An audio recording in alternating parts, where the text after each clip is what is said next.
All right, what is up, everybody? Nice to see a little chatter in the chat room there. Great to see you, ladies, today. Excellent, excellent. Looking at a new name here, Phil Biggs, the Gilbert the Gilbert villain. Okay, excellent. Welcome. And there's of course Donna Lembo. Wouldn't expect anything else. Donna's great. Moderator in chief, captain of the Mayhem Squad. The words Bloom apparently is an editor, so she is definitely the enemy. No, no, no, no. Just kidding. My wife is my editor, although she was my editor before she was my wife, so I guess it's a little different. But no, she is very critical in a good way. That's what an editor needs to do, and slice and dice, help them pare it down. Very needed person in the food chain. All right, very good. We've got Voice of Astrology, Karis, all the way over there on the West Coast. And who else we got here? Janice Pritchard, welcome from the UK. We got people from the UK really getting into some murder metal mayhem. That's fantastic. I wonder what do you guys from the UK have to let us know? What do you guys from the UK think about Harsh? Because we are, of course, over here, and we would look at him maybe differently than you. I'm just curious. I'm not trying to beat up on Harsh. I like Harsh. I'm just curious, good or bad. What do you guys think that are from there? That are from there. And if you're not from there, you could voice your opinion if you like to, of course. That's what's nice about these open true crime discussions. We could kind of talk about whatever you want. Common Sense is here. Very good. Make sure I didn't miss anybody.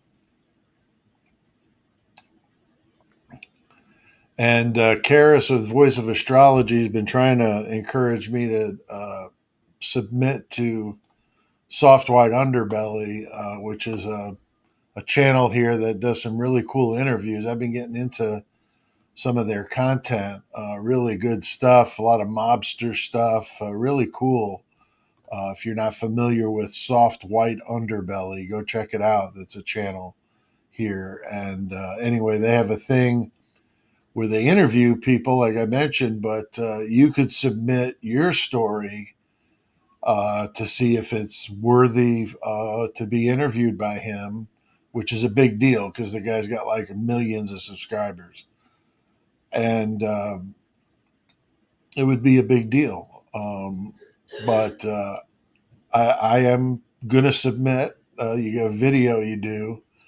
And so I was doing some rough outlining of what I wanted to definitely make sure I mention in that, and then time it to see if I could get it down to how many minutes it's got to be, because it's got to be within his time restraints, and you got to do your best at pitching your story. So I think I've got quite the story of of not just this last year, but I mean in general with all the cancer stuff and like two or three near death car accidents. I mean, like really, really crazy. So this stuff I've been talking about is current and a big deal, and by far the biggest deal that I've dealt with to date.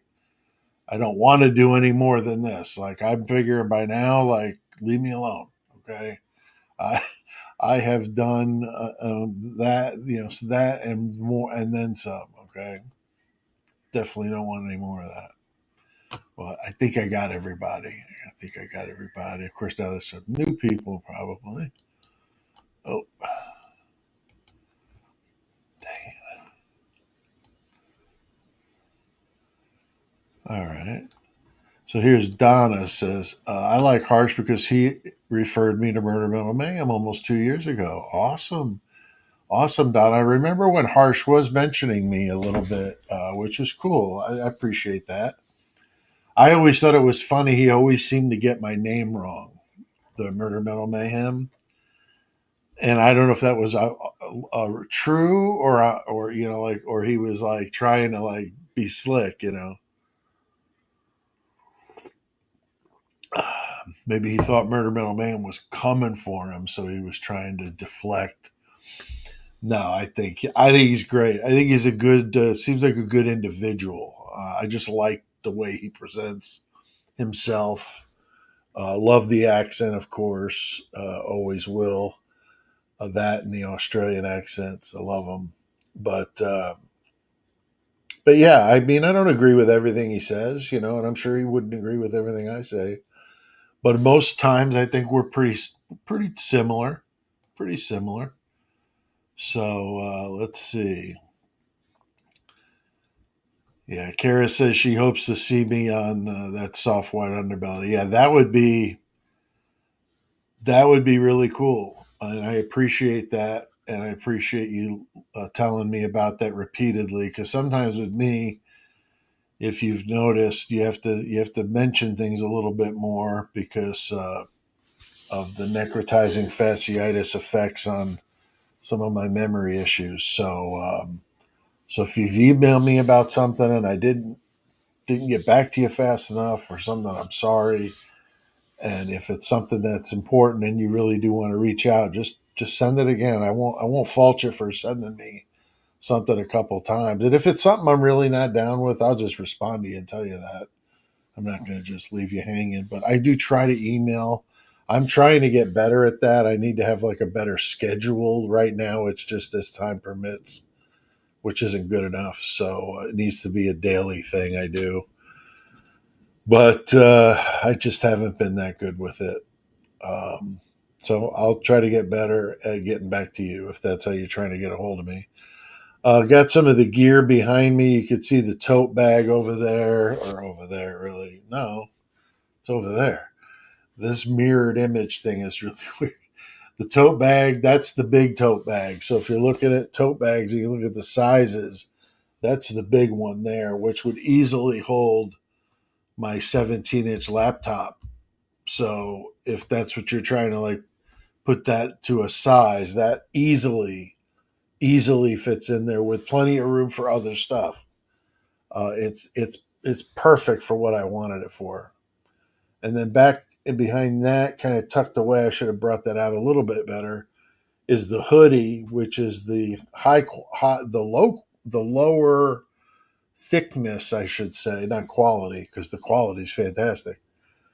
Lower thickness. I bought that one because I didn't want to be sweaty, and it gets cold here, but I don't spend a bunch of time outside, so not like I used to with my old job. So I don't need anything like that, and I've got that if I need it. I've got other stuff I can bust out because it does get pretty wicked in the Midwest, but I'm going to try to avoid that as much as possible and keep it at a nice 72 or whatever it is at 69, whatever it is in here. Just absolutely perfect, and it's great.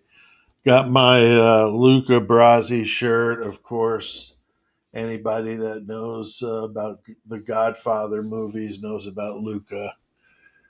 He bites it in the first one, but that's just such a great scene. And this was on that T Public site I keep talking about. I just searched Godfather and had tons of them. I mean, it's hard to get away from it. There's so many good ones. The Sopranos shirts are really good. Um, the Goodfellas shirts are really good too. Tons of them. I think that why am I so funny? That whole scene, they've probably got 100 searched just for that. Just for that. That's how crazy it gets. It's awesome. That's right. He sleeps with the fishes. Yes, he does. Yes, he does. Excellent. Well, Scott Metalhead here, another UK viewer.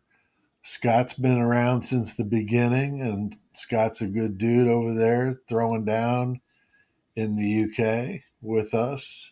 And we were asking around, Scott, and I asked around if what people in the UK thought of Harsh, because he's over there.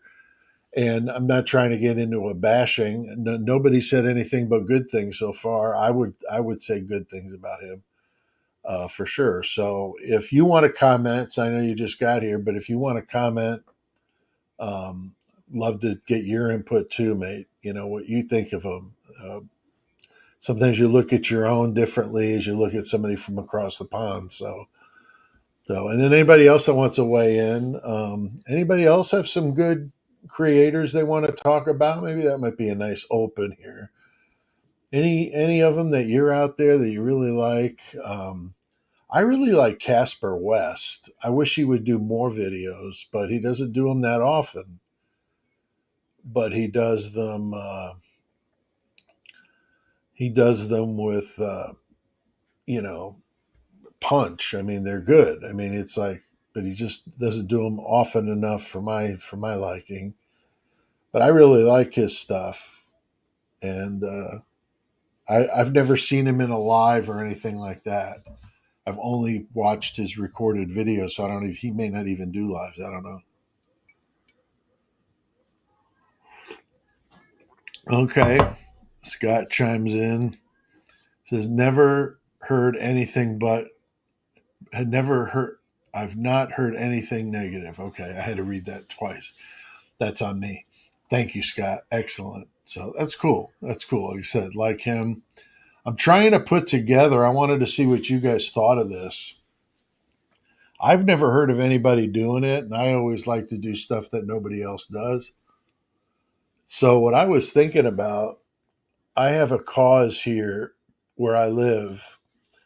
I met the guy Tuesday. He came by here on a referral from a tree guy that I have that's really good. I've taken down a couple trees off my property, and I had some other tree stuff I needed done, but not a rush. But hey, get him out, stopped out. He hadn't seen me since before all this, so it was like, whoa. He was pretty freaked out by the necrotizing fasciitis when I explained what it was, and so he told me about a guy from a bigger city that has a company that does construction, but they also, as a side gig, he does a charity and he takes donations, and then they use that money to pay for work to be done for veterans. So he's got two clients or two people he knows here where I in the area where I am, and with me making a third, he's going to start coming in every fall and doing all the leaves for us for nothing. Just come in and blow them all to the curb, and then like a maintenance type thing that he'll always do. And he's doing some lighting upgrades for us, for these new lights that you can, dim down and change colors and stuff, but they're super energy efficient. It's like 30% less electricity, they say. So we'll see. But he's going to come and do that and some other things that I need to have him do. So yeah, it's a great organization. I'm going to be doing a signing, like an impromptu, just kind of people want stuff signed. I'll sign it. I'm always like that. Would never tell somebody no if somebody asked me that. That's just crazy. But I'll be there available for that. It's going to be a bar at the end of the month. It's in central Illinois, though. If you're not, from the area, I'm sure you would want to come to have a beer or two, because every beer they sell, they're going to donate $1. And I guess they've been doing it all month. So he's trying to get, as much money in the organization as he can, and then he'll turn around and just do it. And he's just a super good guy. I mean, I was just really impressed with him. So we'll see. He's got a couple things to do for me. I always like to try stuff out before I wholeheartedly put it out. But what I'm thinking about doing on YouTube is doing a telethon, like an old school telethon where we have like a phone number, maybe people want to call in, and then something like, obviously chat, chat feature would be good. We could have somebody helping with that. And then I would do like the whole day, like I would be like the guy hosting it, I guess, would get, for lack of a better word. And then I would bring on different creators, like I've already talked to Lee, he's down. I'm sure AR Hayes would do it. I'm pretty confident Lucky would probably do it. Um, and then beyond that, we just start asking around. I mentioned to them Harsh. I'd go ask if he wanted to do it. That would definitely be great for getting the word out there. Maybe Birdie, would want to do it. He's in the Midwest like me, but just get some different ones in there. Maybe some we haven't really worked with a lot, but we're going to need some. We're going to need some people because, like I said, it's going to be a long, several hours long, and then we raise as much money as we can. But yeah, I wanted to see what you thought. Donna says she thinks that sounds really cool. Yeah, I think that would be, yeah, like a crimeathon. Yeah, exactly. That's a good name.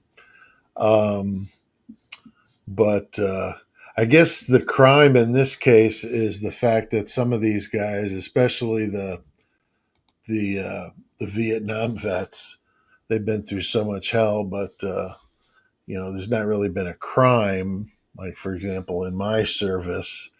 But the crime might be that some of these guys haven't been taken care of.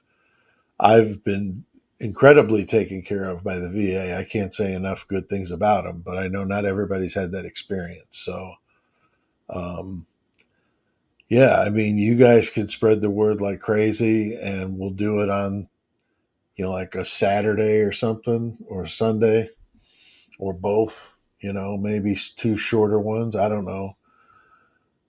We'll do some significant amount of time, and like I said, I'll work in the different creators, and we'll just have one solid, just StreamYard live event going on. And it would be cool to get the old school phone in too. People want to call in, and maybe I could be manning the phones for when I'm not on. That kind of thing, because it's going to be a busy day. That's for sure. I see if I get enough gas in the tank to do it, but I think I can.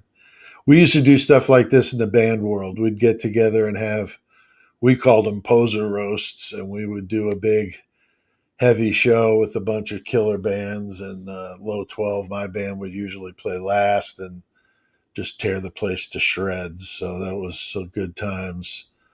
And, but we made some money. We did some St. Jude stuff and different charities. I've been waiting for a good one. I know my buddy uh, GW Ayers, the one I interviewed for the Kopaka thing I did on the True Crime Deep Cuts, and he's got an organization down in Wichita that does something for homeless vets, which is a great cause too. And I thought about doing something there, but this one just rings true because it's closer and it's somebody I've actually met. Not that he wouldn't have had nothing but good people associated with him, but maybe at some point, we'll do both. We'll give them some money and try to help different causes. So his is homeless vets getting on their feet again and getting into some stable housing, and then getting jobs and like cleaning up and getting their shit together with any kind of addictions or anything like that. So it's a really, really great cause. That's for sure. But yeah, I've seen people talk about seen people talking about the doing a Discord or something like that. I don't know. I want to keep it as simple as possible. The way I envision it is I just start doing it, and then different guests are coming on, and then maybe for a section or two in the middle, I could bow out just so that I can get a break, and then do some phone answering too. But yeah, the phones maybe for people that are, you know, just want to call in just to call in, and say hi and that kind of stuff. And if they want to do a donation, actually over the phone, I've got my PayPal is a commercial one. So I could do, that kind of thing and just get the numbers off the cards and punch it in that way. That's actually the way I do it when I do them in person, just because my scanner doesn't work. So I have no other way to do it but that. And it takes only a minute, and then boom, it's done, and you get a receipt, you email to you or whatever. So if we were to do the phone thing, people could call in and use a card if they wanted to do it that way, and I could just put it in mine, and then when we're done, send the whole thing over to him as one thing. So, but and then we could do, a link to a where people could do it online. We could have a link there and they could follow it and pay with it that way. That'd be another way to do it. Yeah, I could do like an invoice through PayPal and get a link to it, and then you would link to that and just pay the invoice, something like that. We'll figure it out. Hey, somebody, Tita, is saying you need to co-host Pete with Dago. I've I think I've seen him, excuse me, in a couple of lives, but I'm not very familiar with him. I know he does, I think only does lives. And some of those lives are super long. And I don't do the super long lives myself. I only do 90 minutes or less for these. So, yeah, Pav would be cool. I mean, Pav's in my comments sometimes saying stuff. So yeah, dude, if you're watching this, Pav, I've given you my email. I mean, Pete at Murder Metal Mayhem. You know how to get me. You can get a hold of me. We'd love to have you on for something like that. That'd be super cool. Um, Misleading evidence is here. What's up, Alicia? I got your shirt here. I'm sorry I haven't sent it yet, but we'll be going to the post office probably either tomorrow or, I'm sorry, Monday or Wednesday for sure. I have somebody here with me that can go. So she'll be doing that. Yeah, by the time my wife gets off work, it's closed. The hours are not very copacetic with somebody trying to do, something after work. But, it's the post office. What are you going to do? I don't know if it's like that up there in the UK, or I'm sorry, up there in Canada, or if it's like that overseas. But I think everybody's postal service kind of lacks something. Oh. But yeah, he does do long lives. But yeah, I'm going to put something together for the creators in general that want to do it. Now, obviously, if it's an overwhelming response, that which would be fantastic, I'd love to see that in this community. But then I'll have to be more selective because we wouldn't probably be able to do all of that. But especially the first time we do it. But we'd get some hopefully good contacts with people. So when we do more things like that, we could try to get them on it too. Um, yeah, Mark and Betty, what's up in the UK? More UK people get on with Harsh. We were just talking about him and what people over in the UK thought of Harsh, and we've heard nothing so far but good things. People like Harsh, but his content is unique to him. When I was debating whether to do the channel or write another book, I just went into semi-retirement, and I just thought, you know, go in and start this next book.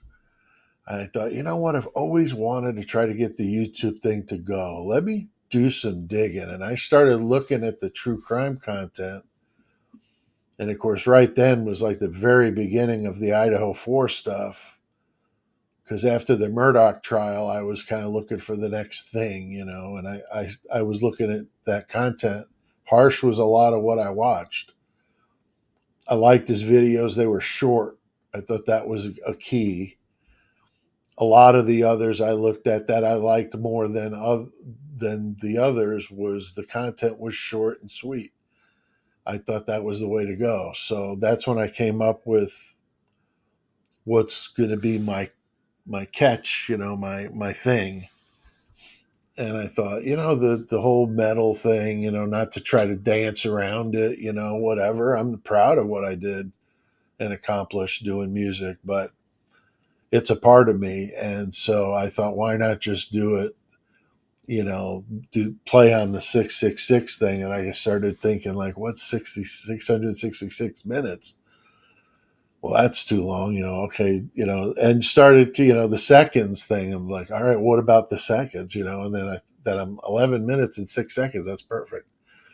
So that's how I chose it, but it is funny. I get some gruff from people about it.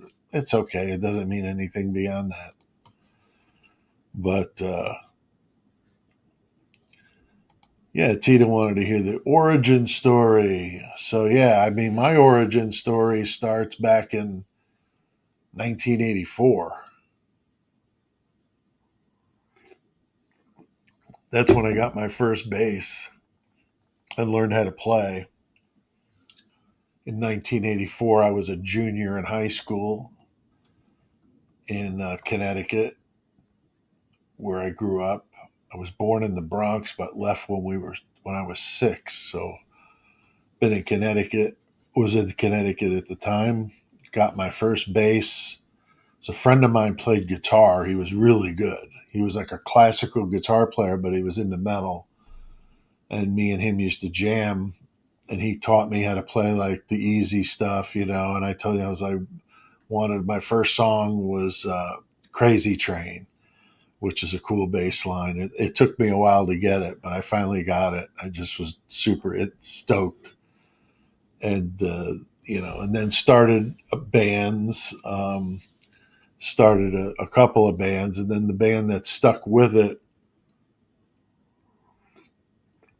was called Sacred Oath, and I was the bass player, and I did some vocals, but my vocals were, and we had a singer that could really sing, like Dream Theater style, like really sing.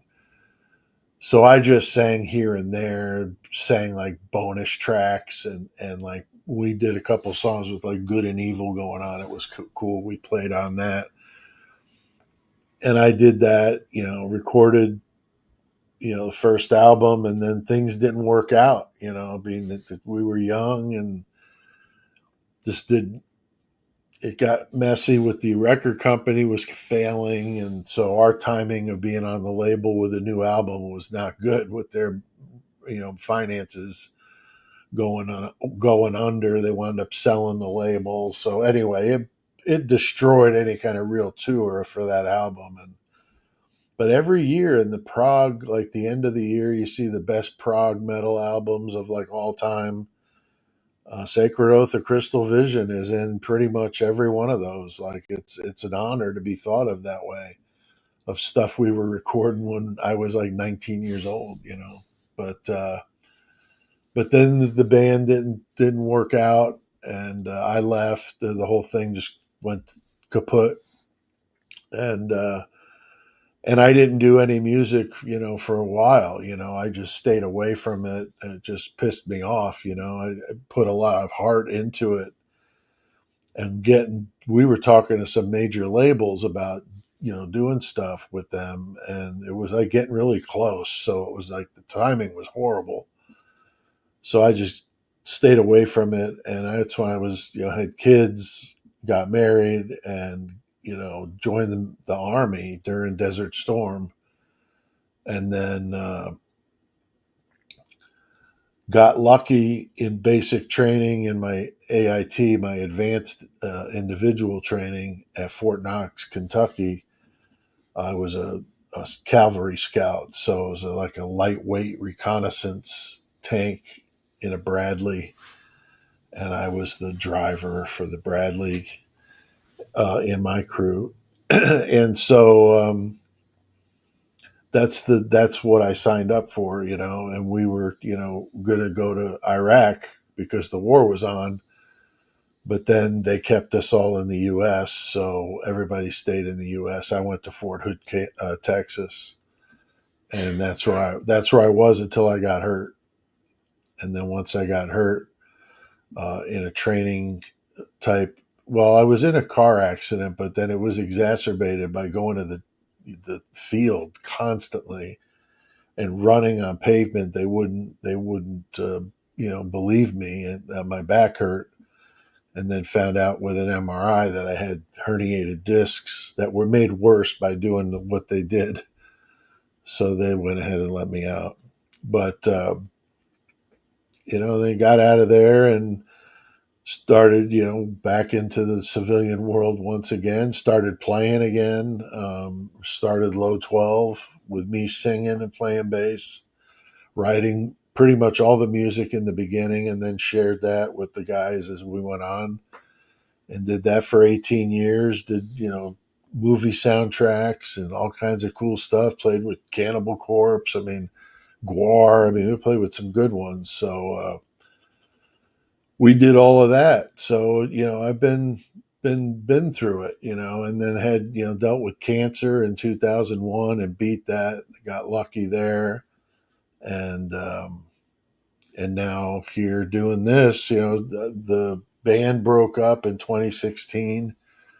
Just were tired of it. The two of the guys were tired of it. Me and the other guy were like, well, it's just too much work to try to put this back together. And we've had a good run, so we stopped. And so that was that. But was not the way I wanted to see it end. I wanted to see 20 years, maybe one more album, and then call it done. That would have been cool, but it wasn't. And then when that split, um, I took a year, started writing more. I had already been writing again, but I was writing more now that I had the free time. And then Chris Shawback, the guy that I started Murder Metal Mayhem with, he was talking about these podcasts, and I'm like, what is a podcast, and he's telling me about it. And it was pretty much the same thing as the internet radio that we had done, because I did a show called The Chopping Block on there for heavy metal. And so I'm like, yeah, we could totally do that. So he gave me a couple to listen to. Last Podcast on the Left was one of them. And I was like, yeah, these are really cool. I like this. You can say what you want. You don't have to tap dance around bad words and stuff. I'm all about that. So we started doing Murder Metal Mayhem in the April of 2018. And then it went all the way up until when I got the necrotizing fasciitis that ground everything to a halt. And so, but right before all that, was doing the channel again. So, I was doing at least that, but it was sporadic. And here I am. And you guys like hearing what I got to say, which is appreciated. And, that's kind of how I got here. But my first wife, she died in a car accident in 2017. So that was a big change in 2017. I did the podcast, pretty much right after that. But then I remarried in 2020 and to Jenny. So it's been with her. But yeah, before that was 27 years, and then just a sudden car accident out of the blue. So so yeah, there's my short speech, I guess, for Soft White Underbelly, if they want to take that on. And I didn't even talk about my writing, so that's a huge part of my life, but I didn't even bring that up. So that's what's been going on in the periphery while I've been trying to work on writing. So if I could get all that stuff to just chill out and leave me alone, then maybe I would be able to write. It's amazing I've been able to write at all. I wrote my first novel in the army when I had two little kids, and when I say little, I mean like 3 and 2. Yeah, and, and that was crazy because when I was home, they were all glued to me because they missed me and I missed them. And we just loved having my kids around me, but it was tough. But I managed to start writing the book. I wrote my first novel. I figured I wanted it to be 50 chapters. So with the idea that I had, so I, kind of outlined it out and figured I was going to do a chapter a week. And if I did that, I could take 2 weeks off in the middle, like a vacation, and then go back to it again and crank out the rest of it. And so that's exactly what I did. And that's exactly when it got done. I finished it exactly as I planned. That was like the most prepared I think I've ever been for a writing project, but I knew I had to keep on myself to be able to keep it going. It's tough to do when you're doing it alone. Now I've got the luxury of being able to send my stuff to beta readers, which are good friends that read my work like raw, like that, rough drafts, and give me good ideas, like, maybe you should wait a chapter or two before she comes in, or, maybe you should have a move to Boston instead of going back to, San Francisco, that kind of thing. And it's very helpful. Great work. Now my mom is a beta reader for the new one, the nonfiction book. I figured I didn't need as many beta readers for this one, only because it's a different kind of book, and my mom was part of it, so I thought it would be cool. And then, of course, Jenny, my editor, she'll be part of that as well. So I've got two of them working on it. But the other beta readers, I may share chunks of it with them to let them read it like all in one shot instead of reading it piece by piece. But the beta readers do like the chapter a week pace because it gives them a chance to actually read through it and make notes and stuff. So okay, let's see. All right, I'm just looking through some of your comments. Guys saying nice things. Uh, yeah, there's definitely been some heavy stuff going down, and that's what this book is about. Is I figured I've been through some tough stuff and just keep punching, and I thought, why not try to share that with other people? You know what I mean? Plus, I think the story is interesting. My dad asked me how I was going to end the story, but I'm like, I already knew kind of how I was going to end it, but I guess had not shared it with my dad. And I said, well, I mean, I did take that picture with Dr. Bajaj, my doctor, and we're standing there, arm in arm here just recently. We did it.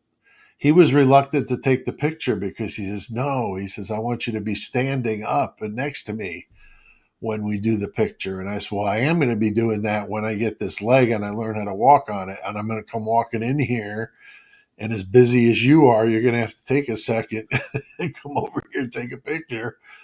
So that'll be the way it ends. Me going in there to the guy that saved my life twice, or more if you want to get down to it. But he's the one that found it originally in the ER that night. And he told me that that's what I had. And kiss your wife because you got to go. And that's how it went down. I just had no preparation whatsoever. Just give your wife a kiss and let's go. And that was the end of it. And then I was on the gurney and I was off, and they were operating on me, and within probably 5 or 10 minutes, and I was intubated for 12 days. So it was a wild one coming out of that, and then trying to figure out what happened and all the nightmares and stuff from the intubation. So yeah, that's the stuff I'm working on in the book. It's heavy stuff. It's really heavy stuff. But then to have the same doctor that did that come to me in what'll be the second half of the book, the leg, completely unrelated, nothing to do with it, according to him, and I trust him.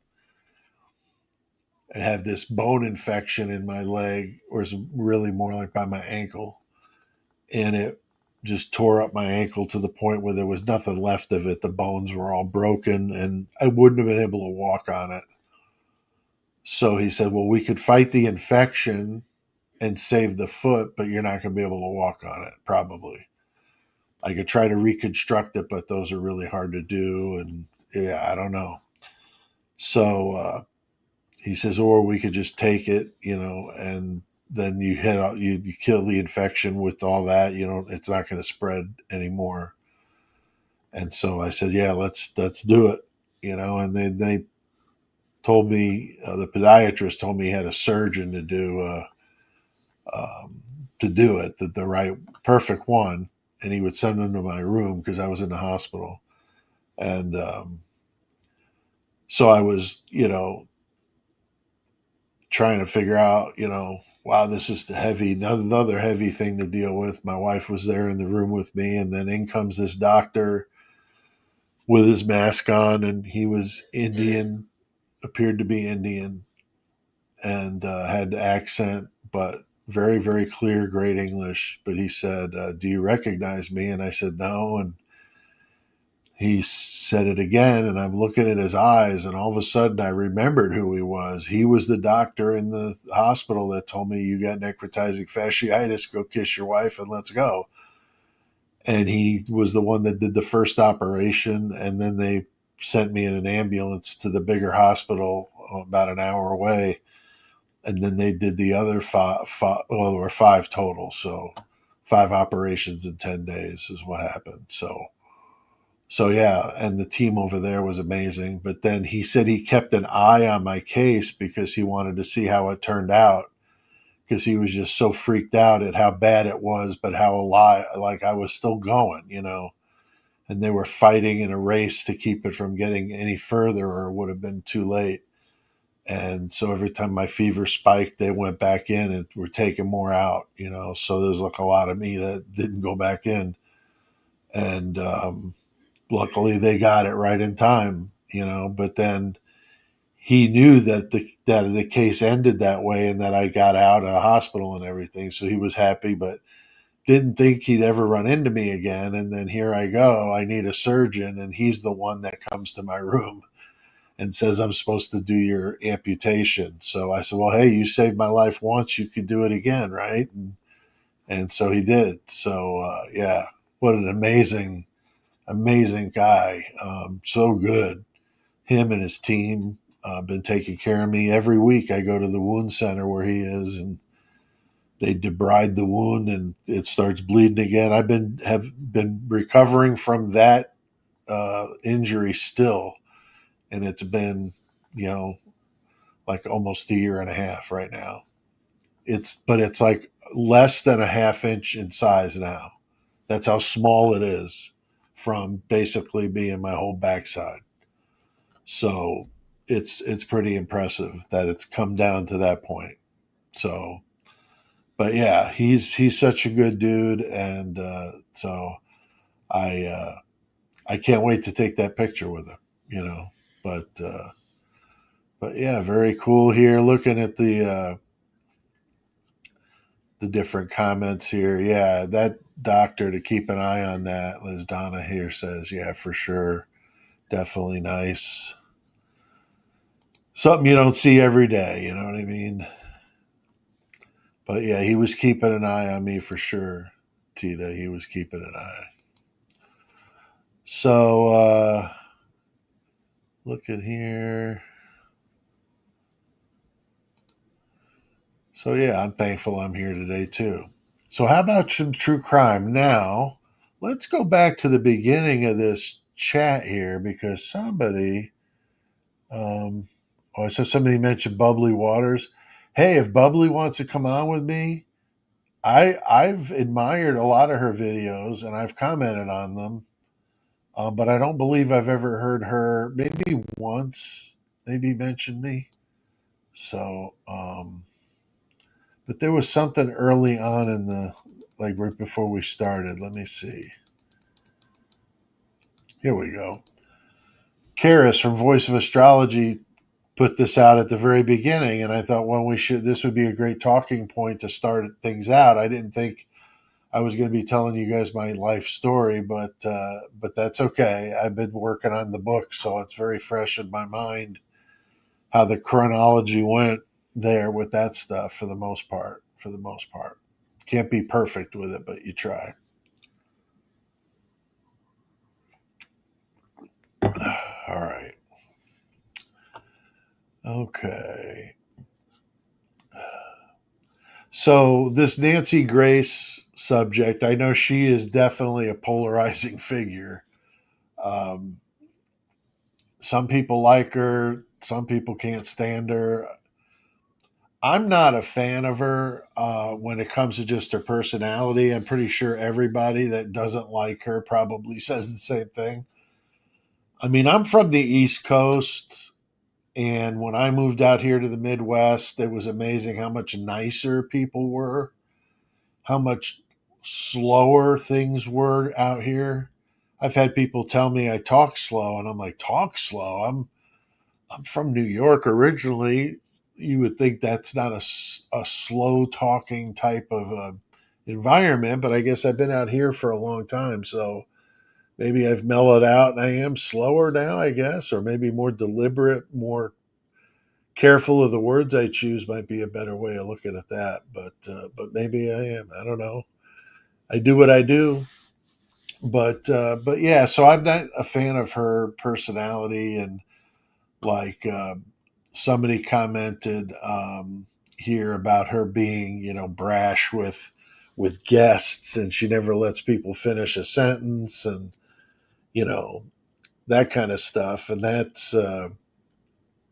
That's what you get, right? And she does have what, millions probably of people that watch her.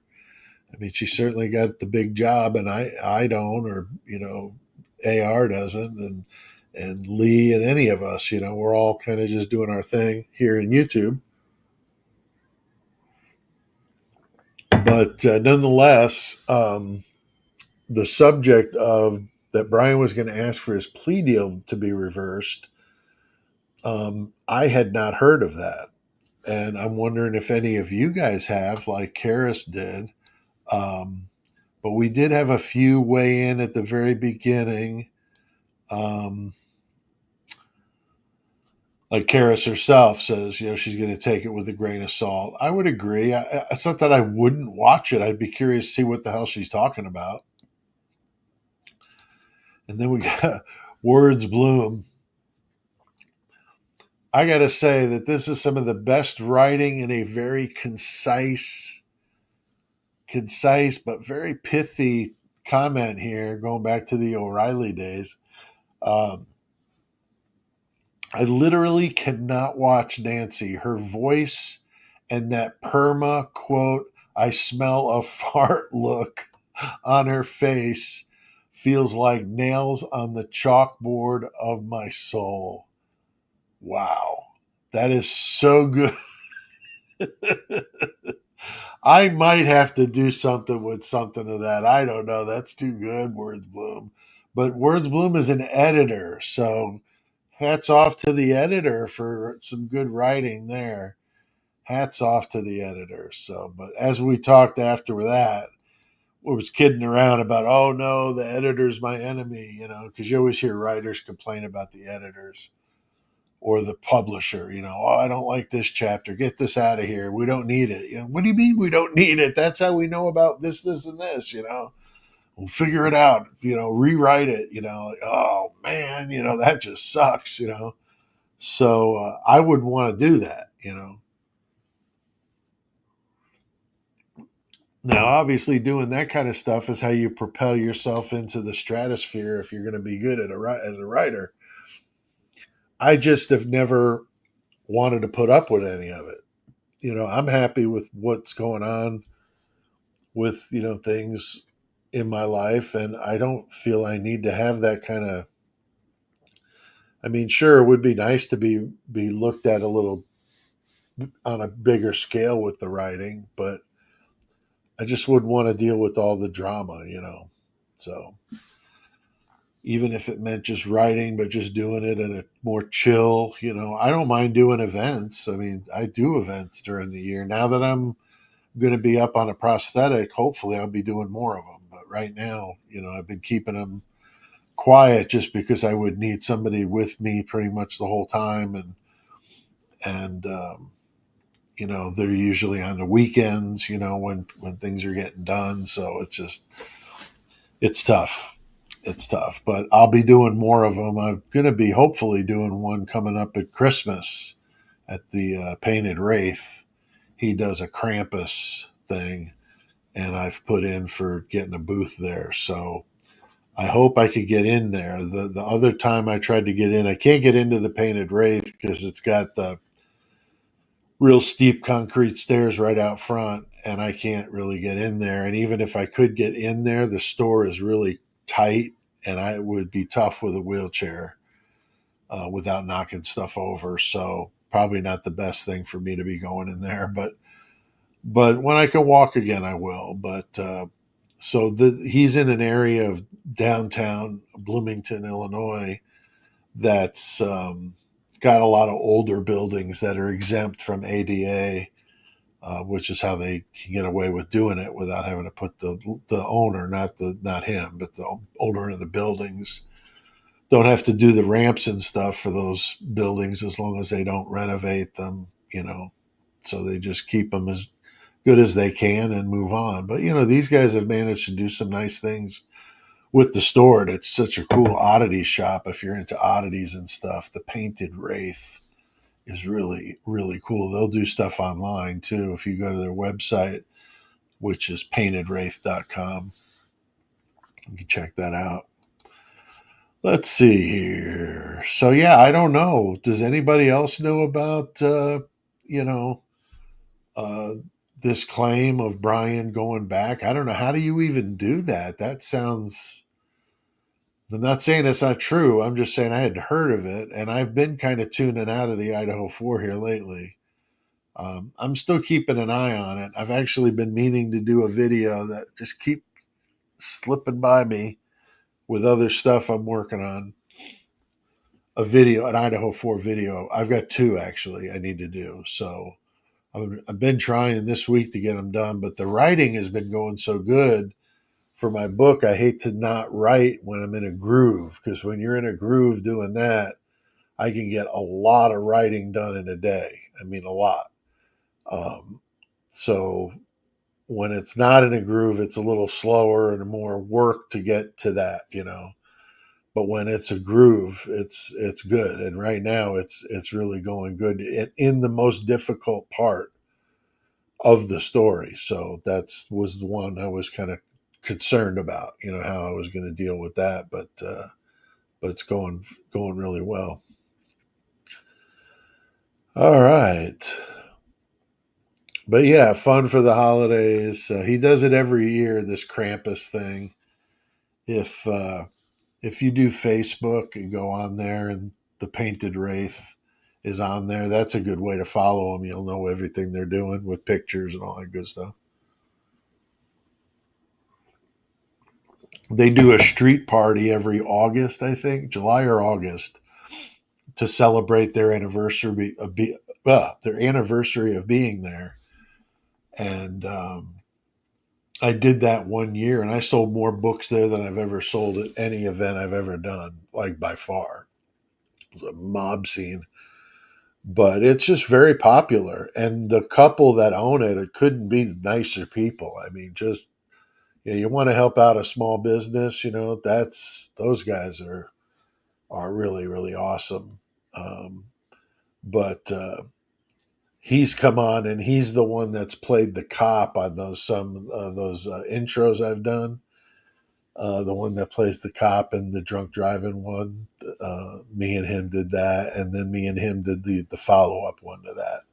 Need to get him on again. He's got a great voice. I love using him for voice stuff. But yeah, it's interesting to do that for the holidays. But yeah, they have like an actual Krampus there and stuff. It's kind of cool. But I fit in with that crowd. It's just I'm like I said, I need to scope it out and have him walk it through and make sure I can get in there.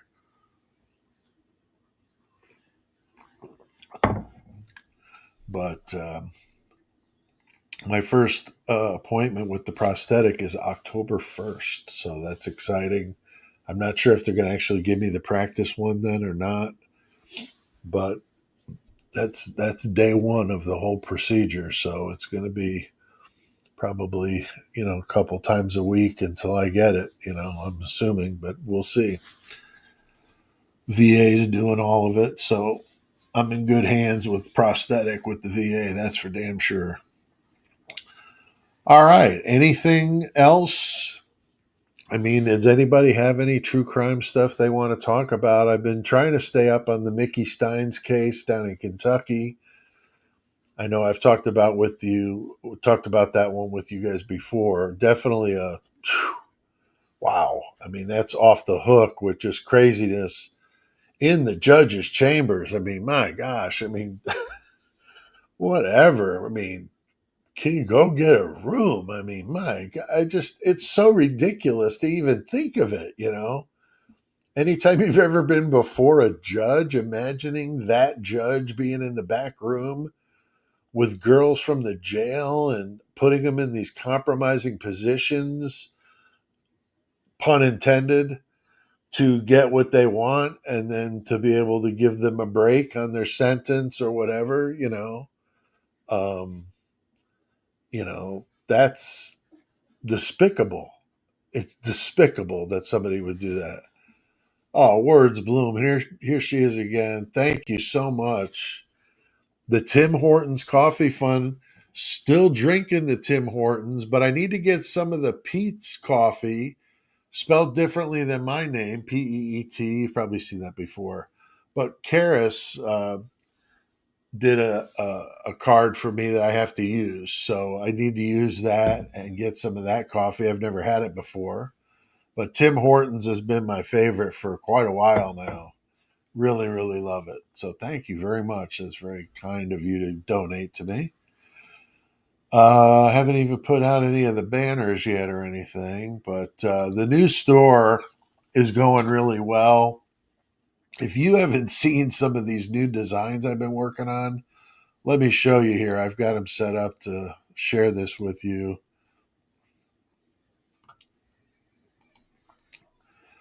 So you can see it if you haven't, been you may not have been on this new page here yet, but wanted to show this to you.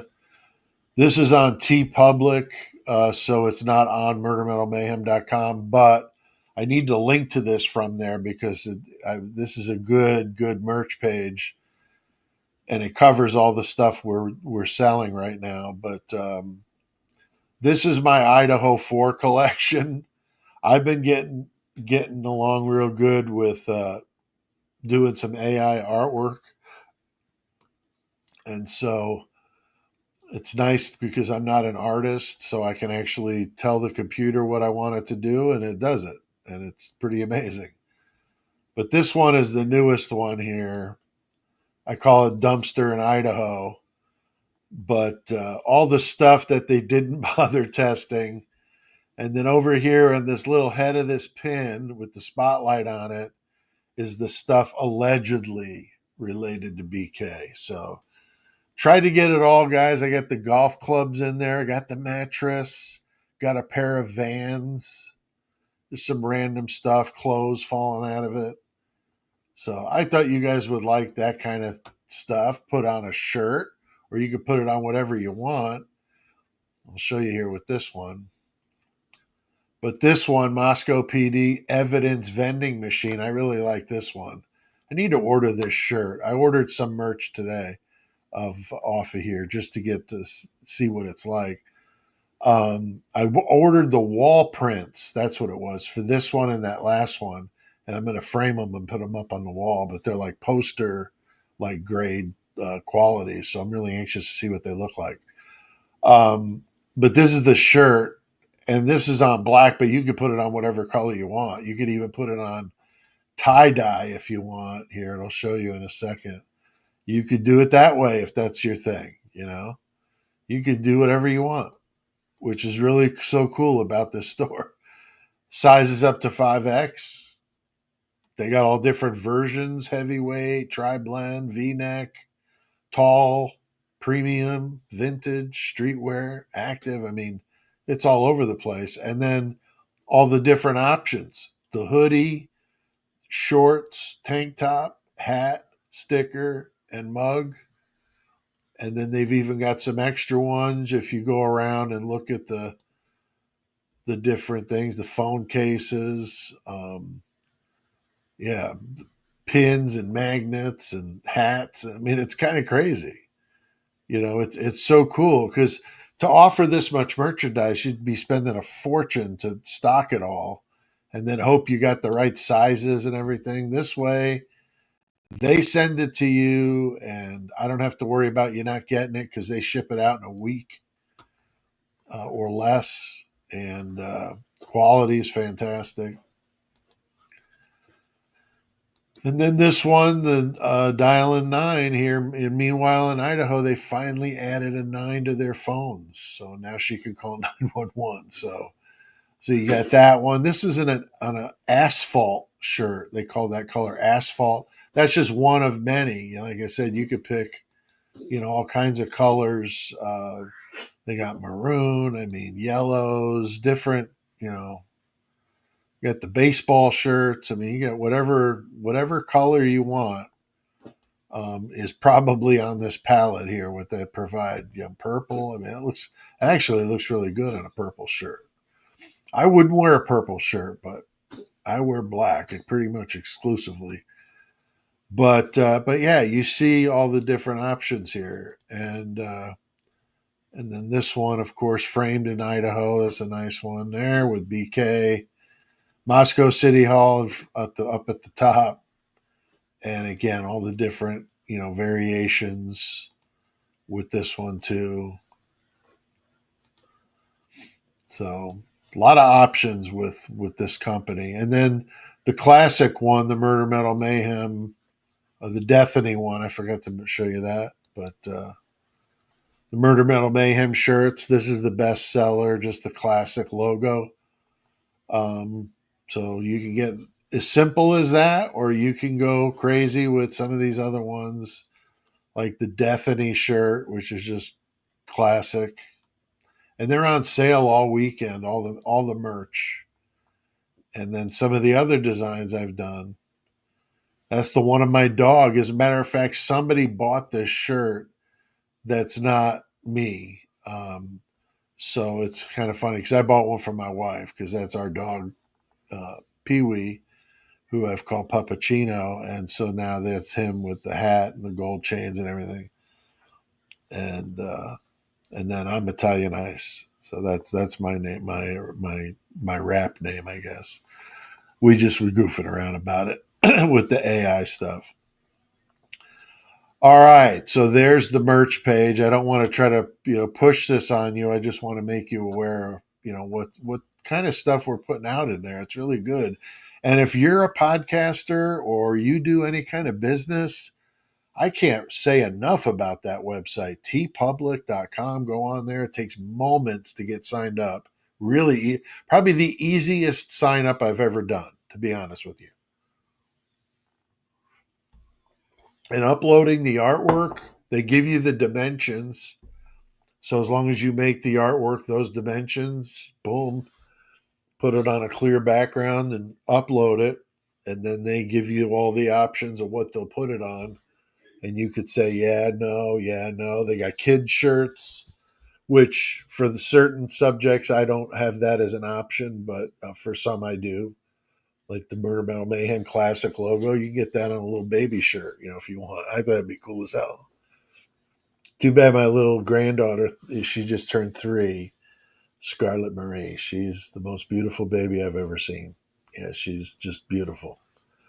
And she's too big for it. It's beautiful little Scarlett. But I don't know, wearing Murder Metal Mayhem on a beautiful baby like that. I don't know. It's weird. So maybe better not to put that on it. But you can do what you want. You can do what you want.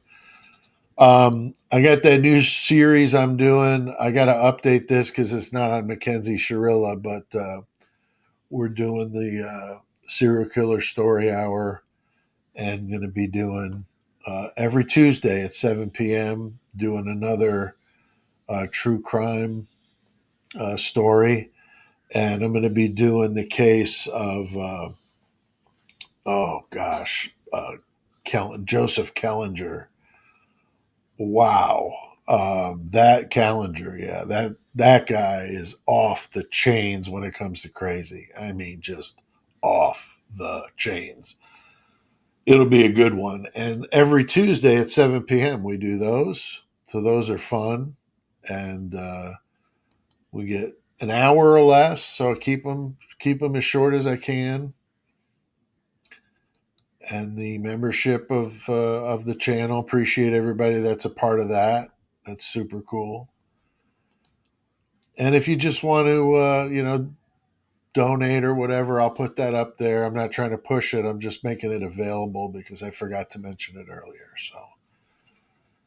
So yeah, Joseph Callinger is misleading evidence, is very correctly pointed out, is a scary dude.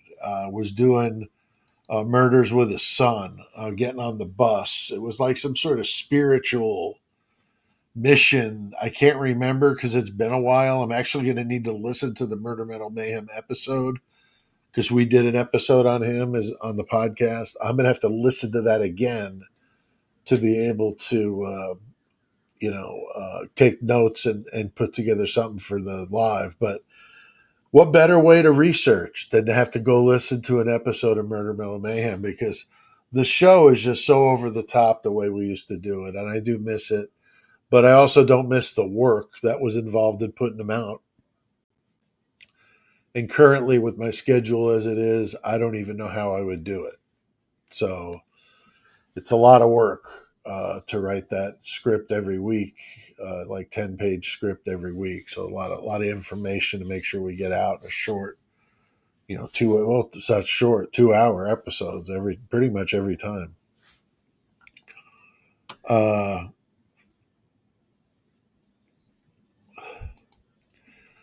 oh, Mrs. Tree says God made him cute, so you'd take care of him. So yeah, they are cute. That's for sure. That's for sure. But I've been fortunate to have a few grandchildren. The oldest one is 16, and then my grandson Robbie is 9, and he's the brother of Scarlett Marie, who's just turned 3 in June. So yeah, those are the three, and I think she's probably the last one. So it's kind of sad, because I love them when they're little. I love doing that. Donna saying she watched those podcasts. You did a lot of work. Yeah, some of them are on. You can watch the video. I took like the murder segment. I did that for a while. We had the show divided up in 3 parts, obviously murder, metal, and mayhem, right? So murder and metal, you figured that out. Mayhem was just kind of a catch-all, but we did some really funny stuff in mayhem. We used to do a serial killer cage match, which was epic. I mean, we did those, and those are really funny, but dirty and filthy and everything. So that's definitely not YouTube friendly. So I took the murder segment out, which was about an hour, 45 minutes to an hour. And I was editing it down just for that, and then would put them up on YouTube so you get a flavor of the show. So yeah, if you're referring to those, yeah, you would see, all the work done in the murder segment. I mean, very detailed, deep dives on these, different people, events. We did jailbreaks, prison escapes, notorious prisons, because I got a friend that's a prison guard, and he comes on anonymously and does those episodes with us.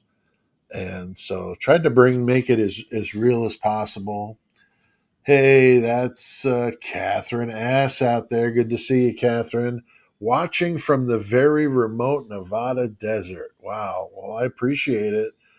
You got to get a picture of you. Like, are you like in the like howling wind around you and you're holding up like an antenna, like some dramatic picture like that? Or are you in like a hotel room, like chilling, listen to us in the desert? Either case, if you take a picture just of the scene there, I would be fascinated to see what somebody listening to Murder Metal Mayhem or watching Murder Metal Mayhem in the Nevada desert would be doing. I know AR Hayes is in that Nevada desert too, over there in Las Vegas, of course. But good to see you there. Kara says Area 51. Yeah, we haven't done that yet. I shy away from the alien type stuff. I'm not saying it's not true. I'm just saying I don't know what to think of it, so I'm just not going there. It's kind of strange to me. So I stay away from that. So I probably wouldn't do that, only because that's such a huge part of it. Um, Art Bell would be a good one. That is a good one. He's on the list. I have a great big list of topics we hadn't covered yet. I've always got Catherine says they've got a campsite set up. Well, that's good, Catherine. That's good. But yeah, the different ones that are out there. It's a lot of cool events that have happened that fit our criteria and some that don't. Prison stories are great because my friend Tex comes on and gives us some schooling on what it's like. I mean, he's been on death row for 10 years as a guard. He's seen it in Texas too, where they don't fool around. I mean, they're churning him out. He's worked death row in the female side. He saw Carla Faye Tucker when she was in the holding there in death row before she was executed. So yeah, she was the one that said every time she hit the guy with the pickaxe when she was killing him, she would orgasm. So yeah, that was special, kind of like a Chikatilo, but on the female side there. Pretty disgusting. But yeah, we've got a lot of topics yet to cover, and that's why doing true crime. I mean, it's endless. But I think that Sheriff Stein's case will keep learning more about why he did what he did, and what is his daughter's role in that crime, or is there any role at all? You know what I mean? There's got to be a reason why her phone number was in that judge's phone. Now, could it have been she was selling Girl Scout cookies and he didn't have the cash, so he said, "Give me a call when it's okay. I can drop it by your dad's place." You know what? No. Was it something like that? I don't know. It could have been an innocent, church group call or something. Who knows? But a guy doing that kind of stuff with female inmates in the chambers of that's supposed to be where he's working, that's just the ultimate disrespect. Not only to that woman, but to her family, to her friends, and the citizens of the damn county that are paying his salary to sit there and do that in the chambers. I mean, that's just nasty. That is. So another Canadian. Here we go. Over there in Nova Scotia. Excellent. Love the Trailer Park Boys. Are you a fan of the Trailer Park Boys, or is it the kind of thing that you got to be from somewhere else to appreciate them? But I think a lot of you crazy Canadians are all about it. But Cape Breton, Nova Scotia, Canada. Very cool. Glad you love the channel. I appreciate that very much. I mean, that is totally cool. And are you a pilot? Are you actually flying that plane there? Because if that's the case, we got to get a Murder Metal Mayhem plane. That's going to be ADA requirements, for me, and fly it around. That would be really cool. Maybe if I win the lottery or something wild like that, we can do something. Have some kind of big event somewhere, maybe in Vegas where AR is. That would be really cool. You guys would go to Vegas, I think. Yeah, the Judge Stein case is crazy. I mean, the guy walks in there, the sheriff knows he's on video, and just blows this dude away, empties the gun on him. It's on video, and then just goes and turns himself into the deputies right there. Just doesn't fight it. Just goes right in. But he's freaking out that he's got the he's freaking out that he's got obviously the sentence that he's going to be looking at in prison, but he's freaking out that somebody's after him and he's worried about his family and he's talking about, that he should, worried about protecting big time with the family and that people are after him and they're going to assassinate him and all this. And it's kind of crazy. And they have him, actually a physician assesses him and says like this is legit, like this isn't an act. I mean, this guy's really in some sort of like mental break. So if that's the case, I mean, that could certainly be a defense, right? But I had to throw this up there. Voice of astrology, like the Zeppelin plane. Yeah, that would have been a wild plane to been on, I'm sure, with those guys, partying like just fools. I know. I was reading some of the Geezer Butler book that he wrote. Huge fan of his. I mean, I would say of all the bass players that I admired playing or watching as a bass player myself, the ones I've admired the most, Geezer Butler is top of the heap. I mean, top of the heap when it comes to just the way he played, the style with his fingers, which is how I played, and then just the groove. I mean, he just had it. I mean, he just had it. He wrote all the lyrics, which a lot of people don't know. They think Ozzy wrote them. Ozzy couldn't write anything.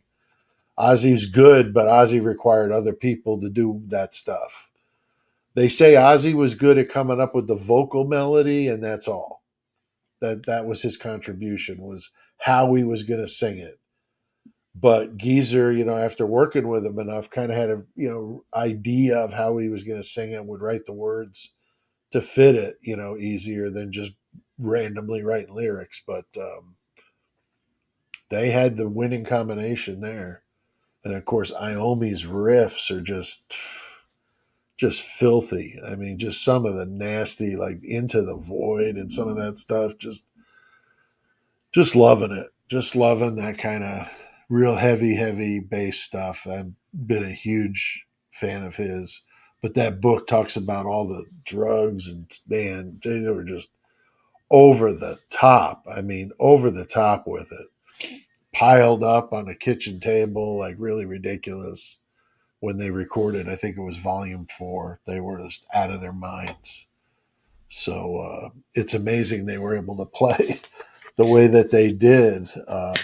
We used to play with a band down in Missouri called Slug Trail, and Slug Trail was a cool 3-piece band, and they were some drinking fools down there. As a matter of fact, I've never seen a more drunk group of guys play like they played. Unbelievably good. The bass player was lefty, but he did it like Hendrix style, where he flipped the right handed bass over, but instead of changing the strings, like the lowest string on the top and going higher as you go down, he left them the way that they were. So everything he did was in the reverse of how you would play it if you were playing it on a right-handed bass normal.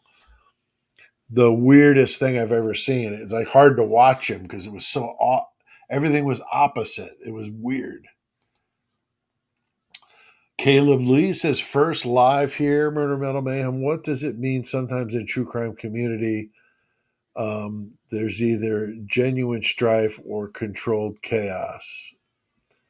Yeah, I don't know, Caleb. I try to keep as far away from the drama and all that as I possibly can. Um, as a matter of fact, I've tried to go out of my way to help other channels. Like one day I was in my comments, I think, and somebody had suggested the Devil's Advocates, and I was like, that's interesting title, Let me check it out, So I went and checked it out, and I really loved what he was doing. I love the way he talks fast, and I like the throwing the F word around. For him, in his audience, he does it, and that's his thing. But it's the work he puts in is just unbelievable. He does lives, he does recorded videos covering multiple cases, so not just Idaho 4, but lots of them. The Luigi Mangione, the Long Island serial killer, and he's got some other ones. He's just constantly going. He's retired like me, and he's just going like crazy. But when I saw what he was doing, he only had like I think it was just under 2,000 subscribers. I'm like, man, there's no way this guy needs to be out there. So I got a hold of him and said, hey, you want to come on and do some lives and let's do some work together. Let me expose you to the people that watch me. And so that's what I did. And now he's up around 8,000. So he's approaching 10,000 uh, viewers. So if you're watching this, Devil's Advocates, yeah, go check that out. Lee just killing it over there. Just killing it. Love his approach. I just love everything about it. Of course, A.R. Hayes, he's got a lot of medical stuff going on right now, but we could always use some love over there at A Convict's Thoughts. So go over there and check him out. Lucky, I saw has done a couple videos. So Unfiltered Lucky, another one that I love to send people to. I sent my mom there when she was asking like, what would be a good just overview of the Idaho 4, and Lucky had just done like 2 or 3 videos, like a really nice recap of it. And I sent those links to her and I said, this would be perfect. You'd watch these 3 episodes. You'll be pretty up on the basics. I was actually going to work on like a Idaho 4 primer, like a resource. I think, and I did do a video about the primer, but it's, it was almost needed, because you get new people in that case. It's so crazy. And, but that's what it should be about. It was the same way with the bands. When we had a band that we liked that was new, we would bring them out with us, more. Let's get them on a little weekend run. We did those all the time and go somewhere and take them with us, and expose them to other things, out of the area and expose people to them. And so yeah, that's cool that Caleb's here for his first time. But yeah, there does seem to be lulls in it, which I think is what you're picking up on, Caleb. The lull, maybe right now. I don't know. Like I said, I stay away from it. There's some channels I just stay away from because I've heard through the grapevine of some that just constantly, getting into it. And then if I've ever had a run in with somebody and I had some real fallout with them, I'm one that's not going to forgive under most circumstances that stuff. So, they try to reach back out again and I just don't respond to them. So some of you have mentioned certain ones in the comments that are saying so and so's trying to get a hold of you. And I'm like, yep, I know they are. I could see them over there, but I'm not responding. So, but I'm not going to badmouth anybody. So I'll just leave that there. But Caleb says he just found out about Unfiltered Lucky. Yeah, what a great find right there. I mean, Lucky is awesome. Me, Lucky, and A.R. Hayes love to do work together. Um, we've done some lives together, a lot of fun. Those were the 2 guys I reached out to when I started the channel to interview them, to get to see what makes them tick and then learn from it. And then also introduce myself to them so they could see that I'm not just some schlub doing a channel, that I've got some skill at doing interviews and stuff. And maybe they would pick up on it and invite me on their channels and so on and so forth. And so that's exactly what happened. Started doing work on their channels. AR is the one I worked with on lives in the very beginning. I never did one, and I did my first live with AR, and we had all sorts of drama with the electronics end of it. and it was just like, oh, this sounds like a band thing, like right before you go on, something's not working. And that's always with bands, notorious for that. But and Caleb here again has heard about Devil's Advocates from another channel and recently subbed to him. So hell yeah! I mean that's what the community should be about. There's some I've reached out to I haven't actually gotten responses from, but that's okay. Um, I'm hoping with this idea I've got for the crimeathon. I like that idea, that name.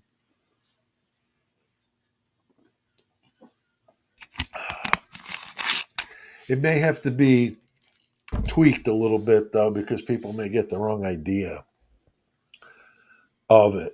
And to put it on like a poster for you trying to raise money, it could make some people shy away from it. I don't know, but I love it. It's just trying to figure out how to make it work. Let me let it percolate in my head. That's how ideas for me tend to work. And we are right up at an hour and a half, which is crazy. It went this long just kind of chit chatting with you. I know we probably had a smaller crowd because of that, but these really tend to be like this. I do enjoy doing these, and I know that you guys seem to like when I do it. So that's really cool. If you haven't already done so, go ahead and like the video. Subscribe if you're not already subscribed to me. And I gave you some other channels to check out. So go and check those guys out as well. I believe I put a link in the description for the TeePublic store. But if I didn't, there's the address, tpublic.com/user/Murder Metal Mayhem. Or if you just go to TeePublic and search Murder Metal Mayhem, you'll find it that way. Um, I do need to do an update of the website, and then I will incorporate that into it, make it easier for you to find it. But tpublic.com will get you there. TEEpublic.com. All right, guys. Well, if anybody's got anything they want to say here, I'm trying to. There we go. Trying to make sure I got everybody squared away. Tita's doing her hair and listening. I was doing my hair. I went to uh, my late wife used to get her hair done at this beauty school in the town near where we live. And she was in there getting a perm or doing something with her hair, some big thing. And I go in there to pick her up, and I come in, and it's real busy. And there's this young, like 14, 15-year-old girl sitting at the register. And she looks at me, and I'm standing there. I had probably some disgusting t-shirt on that probably freaked her out. And then she looked at me and I said, I just got my hair permed yesterday. Look what you guys did to my hair. And there was a bunch of people in the waiting room that were like losing it. Like, oh my God, think they thought that I was going to go like crazy or something. But no, I was just goofing around. You could hear my wife in the background going, don't listen to him. He's an ass, like, yep, that's how I am. I always love playing little jokes like that. But that's just me. I guess I'm just a kid at heart. But good to see everybody. I have a Discord, but I don't use it. I need to try to use it more. I went in one Discord meeting with Lee, and I do have one. I just haven't used it yet. But it would be kind of cool to add to the quiver of ways to get the word out there. But right now, no, I don't have that. So um, I call BS going to be starting your channel soon. Very cool. Hey, if you need some help, Pete at Murder Mental Mayhem. I always reach out, try to help people out. And me and Lee were working with a new creator just yesterday. Lee was working with him in StreamYard, and he sent me a text, and he's like, "Hey, dude, are you busy like right now?" And I said, "No." He said, "Well, hey, can you come to StreamYard with us? We're working on an audio problem, but we need a third person to kind of make sure we're doing it right." And so, yeah, I jumped on and we talked, and he was like, "Oh man, I really love your channel, and this and that." And I was telling him about how that's how we like to operate is reach out to new channels out there and try to help them. So if you need help, you got some help. If you don't want the help, then go for it. And love, thank you for coming, and maybe you start doing some videos. I'd like to check out your work too. So, but she's going to try to be different. It says, which is what you need to do. You got to be different, because if you're just like everybody else, then why watch it, right? So it's got to be something different. But just don't try to take the 666 seconds from me, because I own that. So no, but don't do that. Anything but that would be okay. All right, guys. We'll see you next time. Take it easy.